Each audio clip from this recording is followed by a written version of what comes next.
রাধে রাধে বন্ধুরা, মিঠি ভ্যান্সের আরও একটি নতুন ব্লগে আপনাদের সকলকে স্বাগত জানাচ্ছি। সবার প্রথমেই খুব সুন্দর করে রেডি হয়ে গিয়েছি।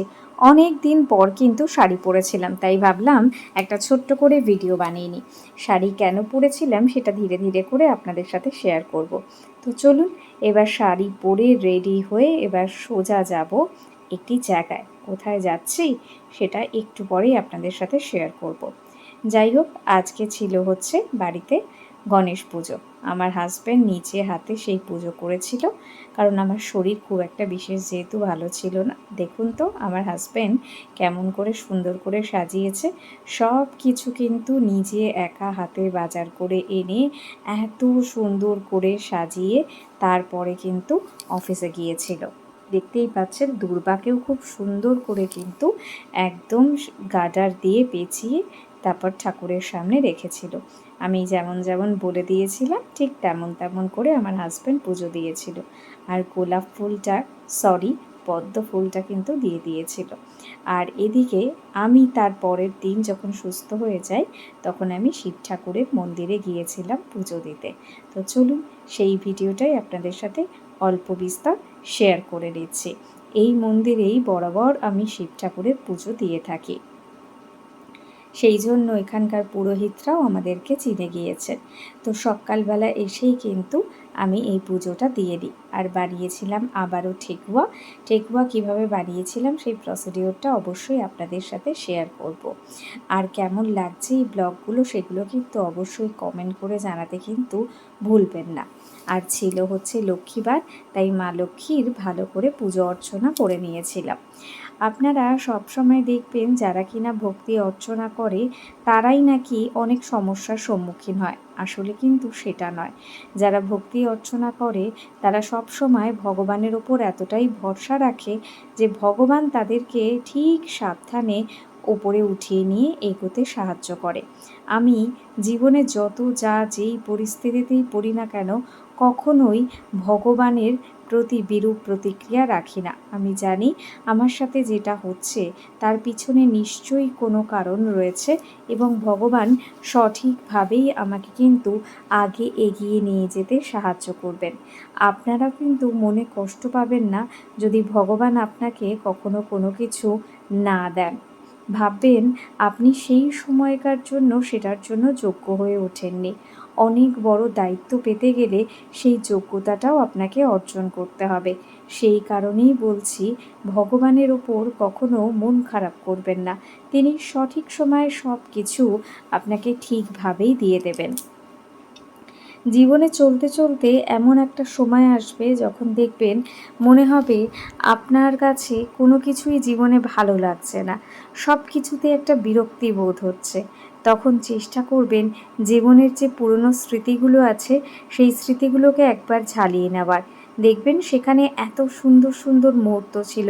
সেই সময় হয়তো আপনি অনেক বেশি চিন্তা করেছেন, কিন্তু সেই চিন্তাটা আপনাকে কোনো চিন্তা করার মতো কিন্তু কোনো ঘটনাই ঘটেনি, কিন্তু শুধু শুধু অকারণবশত চিন্তা করে আপনি কিন্তু আপনার সেই মূল্যবান সময়টি নষ্ট করেছেন। তাই যখনই ভাববেন যে সেই সময়গুলো যেভাবে আপনি বেফালতু চিন্তা করে নষ্ট করেছেন, এখনও হয়তো আপনি সেই বেকার চিন্তা করে নষ্ট করছেন। তাই চেষ্টা করবেন সেই জিনিসটা না করতে, যাতে কি না অনেক ভালো ভালো জিনিস যেগুলো করার সুযোগ এখন আপনার কাছে হয়নি বা হয়তো হচ্ছে, সেগুলো থেকে আপনি কিন্তু অনেকটা দূর পিছিয়ে পড়বেন। জীবনের শেষ পর্যায়ে গেলে বুঝবেন যে জীবনটা অনেক সুন্দর ছিল। আপনি বৃথায় অযথাই কিন্তু প্রচুর বিষয় নিয়ে এত বেশি চিন্তা করেছেন যে জীবনটাকে আপনি ভালো করে উপভোগই করতে পারেননি। এই সমস্ত কিছু আমি আমার জীবনের এক্সপিরিয়েন্স দিয়ে শেয়ার করছি। আমার মা যখন অসুস্থ থাকতো তখন আমি ভাবতাম মা না থাকলে আমি কি করে থাকবো। এই চিন্তা করে করেই রাতের ঘুম হতো না এবং চোখের নিচে ডার্ক সার্কেল পড়ে যায়। কিন্তু দেখুন, মা চলে গেছে, আমিও চলে আসছি, আরও 4টে বছর কাটিয়ে দিলাম, আমিও বেঁচে আছি। কিন্তু সেই সময়ের যে কষ্টগুলো করেছি, অহেতুক ভয় পেয়েছি, ভগবান কিন্তু আমাকে সঠিক রাস্তায় সেইখানে নিয়ে এসছে যেখানে আমি কোনো মতে বেঁচে আছি। তাহলে আমি যদি এখন বেঁচে থাকার মতো পর্যায়ে থেকে যেতে পারি, তাহলে আপনারাও নিশ্চয়ই ভালো কোনো দিকে এগিয়ে যেতে পারবেন। তাই অহেতুক চিন্তা করবেন না। ভগবান আপনার জন্য শ্রেষ্ঠ জিনিসটাই কিন্তু রেখে দিয়েছেন। সঠিক সময় সঠিকভাবে সেটা আপনার কাছে চলে আসবে। আর আমার এই যে রান্নার ভিডিওগুলো দেখতে আপনাদের যদি ভালো লাগে, অবশ্যই একবার ছোট করে কমেন্ট করবেন, যাতে আমিও মনে উৎসাহ পাই যে আরও অনেক নতুন নতুন রান্না করে আপনাদের সামনে তুলে ধরতে পারি। রান্না করা কিন্তু অনেক বিশাল একটা আর্ট, একটা শিল্পকলা বলা যেতে পারে, যেটা কিন্তু আমি কোনোভাবেই প্রথম দিকে পেরে উঠছিলাম না। কিন্তু ধীরে ধীরে নিজের চেষ্টার ফলে সেই আর্টটাকে আমি আয়ত্ত করতে পেরেছি। আর আয়ত্ত করার পরে এখন মনে হয় অনেক সহজেই অনেক কিছু রান্না কিন্তু আমি এখন শিখে যেতে পারি।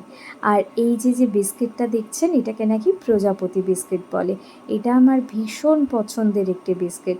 কে কে খেয়ে দেখেছেন সে অবশ্যই কমেন্ট করে জানাতে কিন্তু ভুলবেন না।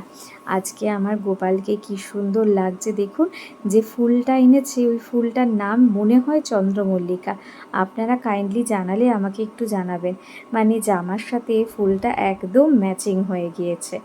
আর ঠাকুর ঘর দেখাতে আমার খুব খুব খুব ভালো লাগে, কারণ এইখানে আমি যে শান্তি পাই, যেটা আমার ঘরের অন্য কোথাও কিন্তু আমি পাই না। চেষ্টা করলে আপনারাও জীবনের অনেক শান্তির জায়গা খুঁজে পাবেন, কিন্তু এই ঠাকুর ঘরের মতো শান্তির জায়গা আপনারা কিন্তু কোথাও কেউ খুঁজে পাবেন না। সবসময় চেষ্টা করবেন ঠাকুরের আশ্রয়ে থাকার, তাহলে মানুষের সামনে আপনাকে নত হতে হবে না, শুধুমাত্র ঠাকুরের সামনে নত হলেই হয়ে যাবে। বানিয়েছিলাম স্যান্ডউইচ আর তার সাথে একটুখানি ম্যাগি, সেটাই হাজব্যান্ডকে খেতে দিয়ে দিয়েছিলাম। এদিকে রয়েছে কুমড়োর ছক্কা। কুমড়োর ছক্কা খেতে আমার কিন্তু দারুণ ভালো লাগে। চাটনি একটা সময় আমি কোনোভাবেই বানাতে পারতাম না, আর এখন এমন অবস্থা হয়েছে যেন জল ভাত হয়ে গিয়েছে। সবটাই হচ্ছে পরিশ্রম। পরিশ্রম করলে তবেই কিন্তু আপনি জীবনে এগোতে পারবেন। এই যে ডালের যে থিকনেসটা দেখলেন, এটা দেখে কতটা ঘন ডাল মনে হচ্ছে। এমন একটা সময় ছিল যখন আমি জলের মতো ডাল বানাতাম। তো প্রত্যেকটা কিছুই হচ্ছে পরিশ্রমের ফল। আমি পরিশ্রম করেছি, তাই আজকে এই জায়গাটায় এসেছি। আপনারা যারা আজকে পাকা রাঁধুনি হয়ে উঠেছেন, আপনাদের জীবনের শুরুগুলো কিন্তু এরকম হয়েছে। আর যারা এখন রাঁধুনি হওয়ার প্রক্রিয়াতে রয়েছেন, আমার মতো একদম নতুন, তাদেরকে একটাই কথা বলবো, নিজে থেকে চেষ্টা করুন, কারোর ওপর ভরসা করবেন না। নিজে চেষ্টা করুন, দেখবেন সবটাই করতে পারবেন। আর জীবনে অনেক সমস্যা আসবে, অনেক সমস্যার সম্মুখীন হতে হবে আপনাদেরকে, কিন্তু মনে রাখবেন সব সমস্যার সমাধান আছে। সমাধানের পথ রেখে তবেই কিন্তু ভগবান সমস্যা দিয়ে পাঠায়। আর যার কাছে যত বেশি সমস্যা, তার কাছে তত বেশি সমাধান, এবং সে সেটা সলভ করতে পারবে বলেই কিন্তু ভগবান তাকে সেই সমস্যা দিয়েছে। আপনার কাছে দেখবেন কখনো এমন কোনো সমস্যা আসে না যেটা আপনি কোনো দিন সলভই করতে পারবেন না। আপনার কাছে এমন এমন সমস্যাই আসে যেটা কিন্তু আপনি সলভ করতে পারবেন। তাই সবসময় চেষ্টা করবেন ভগবানের সঙ্গে থাকার, ভগবানকে মনে প্রাণে স্মরণ করবেন। জীবনের যে পর্যায়ে যখন যে মুহূর্তে থাকবেন, ভগবানের আরাধনা করবেন, ভগবানের নাম নেবেন। ভগবানের নাম নেওয়ার কিন্তু কোনো সময় হয় না। আপনি বাথরুমে গিয়েও ভগবানের নাম নিতে পারেন। এবার আপনি ভাবছেন বাথরুমে গিয়ে ভগবানের নাম? হ্যাঁ, কারণ জীবনের কোনটা আপনার শেষ মুহূর্ত সেটা তো আপনি নিজেই জানেন না। তাই ভগবানের নাম নিতে কোনো খারাপ কথা ভাববেন না। যে কোনো মুহূর্তে যে কোনো সময় ভগবানের নাম আপনি নিতেই পারেন। আর এই ব্লগগুলো কেমন লাগছে অবশ্যই কমেন্ট করে জানাতে কিন্তু ভুলবেন না। আমি কিন্তু রাধা নাম জপ করি। আর এটা বানিয়েছিলাম চিনির পরোটা। চিনির পরোটা খেতে কিন্তু আমার খুব ভালো লাগে। আপনারা কারা রাধা নাম জপ করেন সেটা কিন্তু একবার কমেন্ট করে জানাতে ভুলবেন না। ঘি দিয়ে বানিয়েছিলাম, অসাধারণ টেস্টি হয়েছিল। আপনারা একবার বাড়িতে বানিয়ে দেখবেন, দেখবেন খুব ভালো লাগছে। আর আপনাদের খুব ভালো লাগবে খেতে। আপনারা একবার ট্রাই করে দেখতে পারেন। জীবনের অনেক সমস্যা পড়বেন, যে সময়ের সমাধান খুঁজে পাবেন না। ভাববেন কী করবেন, কোথায় যাবেন, কার কাছে যাবেন। ভগবানের সামনে বসুন, তাকে আপনার সমস্যার কথা বলুন। দেখবেন তিনিই আপনাকে সঠিক রাস্তা দেখিয়ে দেবে। কোনো মানুষও আপনাকে সেইভাবে কিন্তু সাহায্য করতে পারবে না, যেটা ভগবান আপনাকে করতে পারবে। চেষ্টা করুন জীবনের যখনই এগিয়ে যাওয়ার পথে ভগবানকে সাথে নিয়ে চলার। আমি বারবার আমার ভিডিওগুলোতে ভগবানের নাম নিচ্ছি এই কারণে, আজকে আমি জীবনের যেই জায়গাটায় মানসিক শারীরিকভাবে এসে পৌঁছেছি, সম্পূর্ণটা আমার ভগবানের কৃপার জন্যই সম্ভব হয়েছে। নয়তো কোনোভাবেই কিন্তু এটা সম্ভব হতো না। আমি যেভাবে জীবনে হেরে গিয়েছিলাম, যেভাবে পিছিয়ে পড়েছিলাম, একমাত্র ভগবানের ভরসার জন্যই আমি কিন্তু সেখান থেকে উঠে এসেছি। পাবদা মাছ আজকে রান্না করব, আর সঙ্গে ছিল তেলাপিয়া মাছ। দেখুন তো আপনারা এরকমভাবেই রান্নাটা করেন কি না? আমার কিন্তু এইভাবে রান্না করেই বেশি ভালো লাগে। পাবদা মাছ এত একটা খুব মানে বলতে গেলে এত একটা প্রিয় মাছ তো অবশ্যই আমার, আর এত শৌখিন একটা মাছ যে খুব সাবধানে এটাকে ভাজতে হয়। তো সেই ক্ষেত্রে সেই জন্যই আমি একটুখানি ধাতস্থ হয়েছিলাম যখন এটাকে ভাজছিলাম। করেছি তো রান্না অনেকবারই, কিন্তু তাও এটাতে আমি যখন রান্না করি আমি খুব একটু ভয় পেয়ে যাই। আর যেটা আপনাদেরকে বলার ছিল, ভগবানকে সবসময় স্মরণ করবেন, ভগবানের সাথে থাকবেন। আপনি ভগবানের সাথে থাকবেন, ভগবান আপনার সাথে থাকবে। আমরা অনেক ক্ষেত্রেই বলে থাকি যে ভগবানকে ডাকলে কি হয়? ভগবান কি সাড়া দেন? ভগবান বলে কি কিছু আছে? অবশ্যই আছে। আপনার যখন ভালো খারাপ যা কিছু হয়, সেগুলো কোনো না কোনো কারণে হয়। একটা জিনিস ভাবুন তো, আপনি যখন ভালো সময়ে ভগবানকে স্মরণ করেন না, কিন্তু খারাপ সময় পড়লে আপনি কেন ভগবানকে স্মরণ করেন? তখন কি আপনার একটুকু মনে পড়ে না যে খারাপ সময় আপনি ভগবানকে কখনো ডাকেননি? আজকে রান্না করেছিলাম বোয়াল মাছ। এই বোয়াল মাছটাকে নিয়ে আসার পরে আমার সবথেকে ভয় করছিল, যখন তেল দিয়ে ভাজবো তখন ছিটবে কিনা। সঙ্গে সঙ্গে আমি ঢাকনা দিয়ে ভেজেছিলাম। বোয়াল মাছ খেতে আমার খুব ভালো লাগে, কিন্তু আমি যেভাবে রান্না করেছিলাম তাতে অতটা টেস্টি কিন্তু হয়নি। যাই হোক, যেভাবে করেছিলাম সেইভাবেই আমি খেয়ে নিয়েছিলাম। কারণ আমার কোনো কিছু খাবার নষ্ট করতে খুব কষ্ট হয়, কারণ এত পরিশ্রমের পয়সা, তার সঙ্গে যারা এগুলো যোগান দিয়েছে তারাও অতিরিক্ত পরিশ্রম করেছে। সেই কারণে রান্নাটা খুব বেশি ভালো না হলেও আমি কিন্তু চেষ্টা করেছি সেটাকে খেয়ে নেওয়ার। যেটা আপনাদেরকে বলার ছিল, ভগবানকে খারাপ সময় যেমন ডাকবেন, সেরকম ভালো সময় ভগবানকে ডাকবেন। দেখবেন সব সময় তিনি আপনাকে সঠিক রাস্তাই দেখাচ্ছেন। যখনই সমস্ত লোক আপনার বিপক্ষে চলে যাবে, ওই এক ভগবানই রয়েছেন যিনি আপনার সাথে সর্বদা থাকবে। আর আজকে ডাল বানিয়েছিলাম। এই ডাল বানানোর জন্য আমাকে একটা সময় কত পরিশ্রম করতে হতো, একটা প্রপার ডাল বানাতে পারতাম না। আর এখন কি সুন্দর একবারেই বানিয়ে ফেলতে পারি। যাই হোক, ভিডিওগুলো অবশ্যই দেখবেন, কমেন্ট করে জানাবেন, চ্যানেলটিকে শেয়ার ও সাবস্ক্রাইব করে দেবেন। পাশের বেল আইকন প্রেস করতে ভুলবেন না, তাহলে সমস্ত নোটিফিকেশান আপনার কাছে পৌঁছে যাবে। আশা করছি আপনাদের এই ভিডিওগুলো খুবই ভালো লাগছে। দেখলেন তো কত সুন্দর একটা ডাল তৈরি হয়ে গেল দেখতে দেখতে, কথা বলতে বলতে। আর এটা ছিল হচ্ছে ফুলকপির একটা রেসিপি।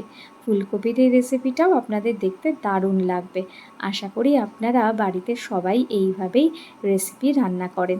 আমি একটু অন্যভাবে করার চেষ্টা করেছিলাম, কিন্তু সময় না থাকার দরুন এইভাবেই সাধারণভাবেই আমি রান্নাটা করে ফেলি। যাই হোক, অবশ্যই ভিডিওগুলো দেখবেন, ভগবানের নাম স্মরণ করবেন। আশা করি আপনাদের জীবনটাই সুখময় হয়ে উঠবে। জীবনের সমস্ত জায়গায় একমাত্র ভগবানকেই সাথে পাবেন, তাই তার হাত ধরে এগিয়ে চলুন। জীবনের সব কিছু না পাওয়াগুলো কিন্তু আপনি পেয়ে যাবেন। আপনি উন্নতিতে পৌঁছাবেন, আপনি জীবনে সেরার শিরোপা পাবেন। আজকের মতো ব্লগটা এখানেই শেষ করছি। অবশ্যই কমেন্ট করে জানাতে ভুলবেন না, চ্যানেলটিকে শেয়ার ও সাবস্ক্রাইব করে দেবেন। সবাই খুব ভালো থাকবেন। আশা করি ব্লগ ভালো লাগছে। আর কোন কোন ব্লগ দেখতে চান সেটাও কিন্তু কমেন্ট করে জানাতে ভুলবেন না। আর জীবনের সব সময় ভগবানকে স্মরণ করবেন, ঠিক আমার মতোই। আজকের মতো ব্লগটা এখানেই শেষ করছি। রাধে রাধে। সবাই খুব ভালো থাকবেন আর মন থেকে বলবেন রাধে রাধে।